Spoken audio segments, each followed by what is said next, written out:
അപ്പം നമ്മൾ case file നമ്മൾ കോടതിയിൽ നിന്ന് എടുത്തു പഠിച്ചപ്പോൾ ഇവരെത്തിപ്പെടാത്ത ചില കാര്യങ്ങളിലേക്ക് നമ്മൾ വന്നു. ഇവർ ചിന്തിക്കാത്ത പോയിന്റിലേക്ക് ഞങ്ങളെത്തി.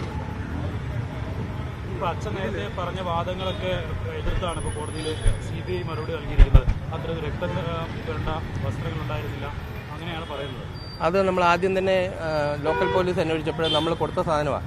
അത് തുടരന്വേഷണം ക്രൈംബ്രാഞ്ച് വന്നാലും CBI വന്നാലും ആ നമ്മുടെ വീട്ടിൽ നിന്ന് എടുത്തുകൊണ്ട് പോയ സാധനങ്ങൾ അടുത്ത അന്വേഷണക്കാരെ ഏൽപ്പിക്കുന്നതാണ് നമ്മൾ കരുതുന്നത്.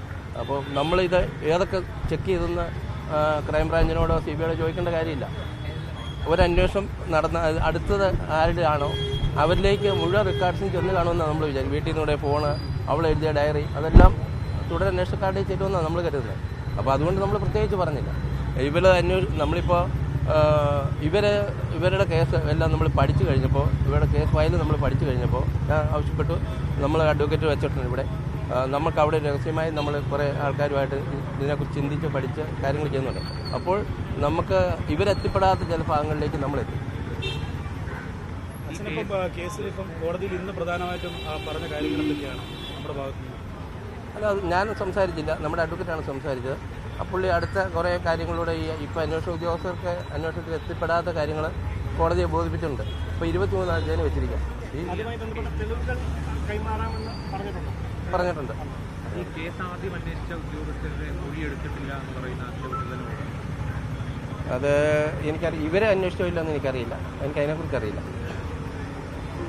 എങ്ങനെയാണ് ഈ മറ്റു കാര്യങ്ങൾ, അതായത് ഈ സുഹൃത്തിനെ കുറിച്ചുള്ള വിവരങ്ങളൊക്കെ കൈവശമുണ്ടെന്ന് പറയുന്നത്, അത് കൈമാറുന്നതിന് നേരത്തെ കോടതിയിൽ പറഞ്ഞൊരു കാര്യം, ഇത് രഹസ്യമായിട്ട് അന്വേഷിക്കണം എന്നുള്ളൊരു ആവശ്യം കൂടി ഉന്നയിച്ചിരുന്നത് ഈ സുഹൃത്തിനെ കുറിച്ചുള്ള കാര്യങ്ങൾ. അപ്പോൾ അതേക്കുറിച്ചുള്ള വിവരങ്ങളൊക്കെ CBIക്ക് കൈമാറാൻ തയ്യാറാണോ? അങ്ങനെ എന്തെങ്കിലും അറിയിച്ചിട്ടുണ്ട്? ഇല്ല, ഇപ്പോൾ ഉടനെ തയ്യാറാകില്ല. അപ്പം അവരാ രീതിയിലേക്ക് ചിന്തിക്കുകയാണെങ്കിൽ, നമ്മൾ പോയ ആശയത്തിലേക്ക് അവർ ചിന്തിക്കുകയാണെങ്കിൽ കോടതിയിൽ കൊടുക്കും.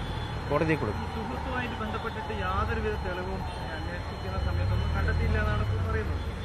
അതിലിപ്പോൾ നിങ്ങളിപ്പോൾ ഒരു ആശയം വീണ്ടും ഉന്നയിക്കില്ല, അതെങ്ങനെയാണ്?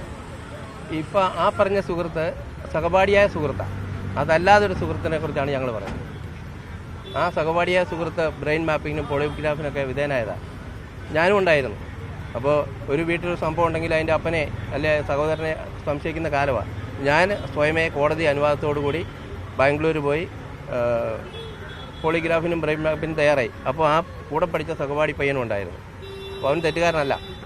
അതല്ലാതെ ഒരു സുഹൃത്തിനെ കുറിച്ചാണ് ഞങ്ങൾ പോയിന്റ് ചെയ്യുന്നത്. അത് പറയാൻ പറ്റില്ല, അത് കോടതിയില്ല പറയും.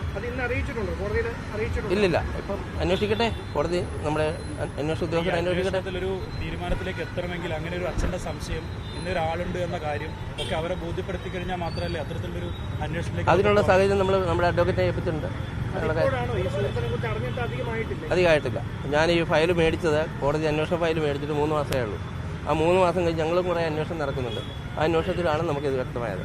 ഈ കൊടുത്ത സത്യവാങ്മൂലത്തിൽ ഈ പ്രാർത്ഥനയുടെ കാര്യത്തിൽ ഒരു കാര്യം പറഞ്ഞു, അത് കൃത്യമായി തെളിവുകൾ കയ്യിൽ ലഭിച്ചതിൻ്റെ അടിസ്ഥാനത്തിൽ, കാരണം വ്യാഴാഴ്ചയൊക്കെയാണ് അത്തരത്തിലൊരു ആരാധനാലയത്തിലേക്ക് പോകുന്നത് എന്നൊക്കെയാണ് പറയുന്നത്. അപ്പോൾ അതിന് ആധികാരികമായ തെളിവുകൾ കൈവശമുണ്ട്.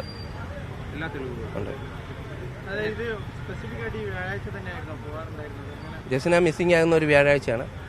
അതുപോലെ 3-4 വ്യാഴാഴ്ചകളിൽ കോളേജ് അല്ലാത്ത ദിവസങ്ങളുണ്ട്.